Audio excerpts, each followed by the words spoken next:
ஹல்லேலூயா.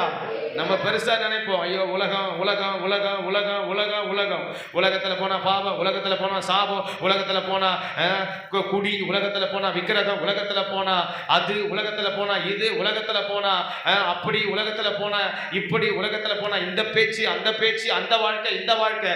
எந்த வாழ்க்கையும் விசுவாச வாழ்க்கைன்னு ஒண்ணு இருந்தா அது எல்லாமே இதுக்கு கீழே தான். ஆமென். ஹல்லேலூயா. விசுவாச வாழ்க்கை என்று ஒன்று நமக்கு ஆவிக்குரிய வாழ்க்கையில, சபையின் வாழ்க்கையில, ரட்சிப்பின் வாழ்க்கையில வசனத்தை கேட்கிற ஒரு தேவ பிள்ளைக்கு, ரட்சிக்கப்பட்ட பிள்ளைக்கு, ஒரு கிறிஸ்தவனுக்கு, விசுவாசிக்கு, ஒரு சபைக்கு அது இருந்து விட்டாலே இது எல்லாமே அதுக்கு காலுக்கு கீழே தான், அது மேற்கொள்ளாது. ஆமென். ஹல்லேலூயா. அவங்க சபைக்கு வந்தாங்க, பின்மாறி போயிட்டாங்க. அவங்க ரட்சிக்கப்பட்டாங்க, பின்மாறி போயிட்டாங்க. அவங்க சபைக்கு வந்தாலும் இப்படி இருக்கிறாங்க அப்படி இருக்கிறாங்க. என்ன பிரச்சனை? விசுவாச வாழ்க்கை இல்லை. ஆமென்.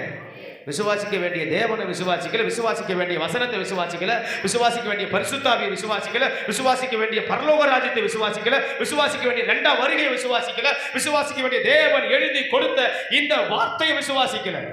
ஆமென். ஹல்லேலூயா. சபைக்குள்ள விசுவாசத்தை வளர்த்துக்கணும். ஆமென். தேவ சமூகத்துல விசுவாசத்தை வளர்த்துக்கணும். வசனத்தை கேட்கும்போது விசுவாசத்தை வளர்த்துக்கணும். ஆமென். ஹல்லேலூயா. எனக்குள்ள தேவன் இருக்கிறார். நான் தேவனுடைய பிள்ளை. நான் தேவனால் எல்லாவற்றையும் செய்வேன், சாதிப்பேன், பெறுவேன். நான் ஸ்தோத்திரம். ஆராதிக்கிறவர் பெரியவர், என்னை கைவிட மாட்டார், என்னை தப்புவிக்க வல்லவர், ஜெயிக்க வைப்பார். ஆமென். ஹல்லேலூயா. என்னை உயர்த்துவார், என்னோடு இருக்கிறவர் பரிசுத்தமுள்ள தேவன் அப்படின்னு விசுவாசத்தை வளர்த்துக்கணும். அவர் அற்புதங்களை செய்கிறவர், கடல் மேல நடந்தவர், தண்ணீரை மேல நடந்தவர், காற்றுக்கு அவர் கட்டளையிட்டவர், அவர் இறைகிற அலையை பார்த்து இறையாதுன்னு சொன்னவர் அப்படின்னு விசுவாசத்தை வளர்த்துக் கொள்ளணும். ஆமென். அடுத்த வசனத்தை சற்று கவனித்து வாசிப்போம். 6வது வசனம், அதே 5ஆம் அதிகாரத்துல 6வது வசனம், இயேசுவானவர் தேவனுடைய குமாரன் என்று விசுவாசிக்கிறவனை அன்றி உலகத்தை ஜெயிக்கிறவன் யார்? உலகத்தை ஜெயிக்கிறவன் யார்? இன்னைக்கு அந்த இயேசுவை விசுவாசித்தின்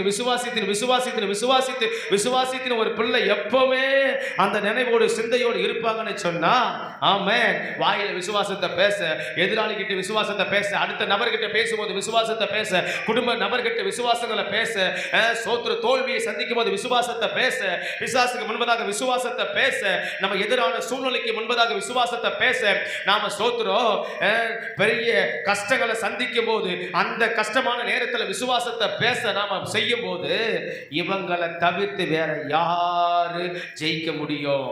விசுவாசத்தை பேசுறவங்க தான், குமாரனை கொண்டு இருக்கிறவங்க தான், இயேசுவை கொண்டு இருக்கிறவங்க தான் உலகத்தை ஜெயிக்க முடியும். கரங்களை தட்டி கர்த்தரை மகிமைப்படுத்துவோம்.